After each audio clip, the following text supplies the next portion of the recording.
नमस्कार साथीहरू, हजुरहरूलाई कस्तो छ? मलाई त राम्रो, हामीहरूलाई त राम्रै छ।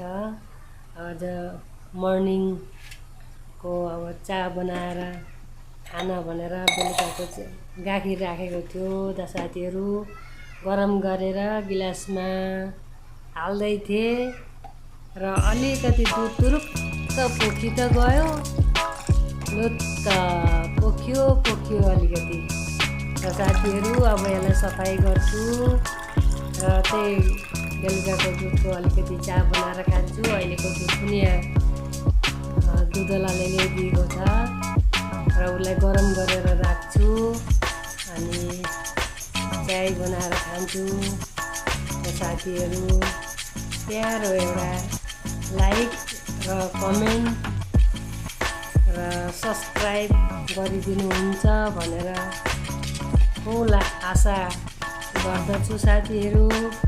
हजुरहरूलाई कस्तो लाग्छ? हामी त मर्निङको चाय रोज खाने गर्छौँ र चिया खाइएन भने त टाउको दुख्छ साथीहरू। चिया खाने बानी बसेको छ र हामीहरू सधैँ चिया बिहान मर्निङको चिया त खानै पर्छ, नभए त हाम्रो शरीर पनि भारी भइरहन्छ साथीहरू। चिया खाएन भने त सधैँ हामी मर्निङमा चाय खान्छौँ, चाय नास्ता गरेर अनि आफ्नो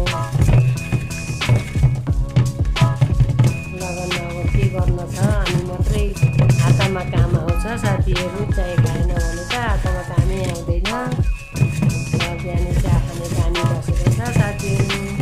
यो बानी त अब बुझाउन पनि सकिँदैन साथीहरू, अलिकति पनि खाएर ल्याएको। यो हर्केस त्यही सफाइ गरेर यसमा राख्छु साथीहरू र गरिसकेँ र झालेर राख्यो भने छिटो फाट्दैन साथीहरू, नभएदेखि त छिट्टै फाटिहाल्छ साथीहरू।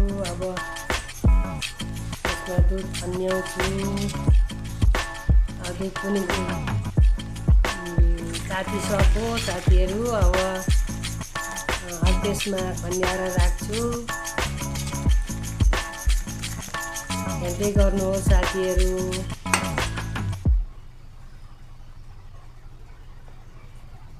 अब बेलुका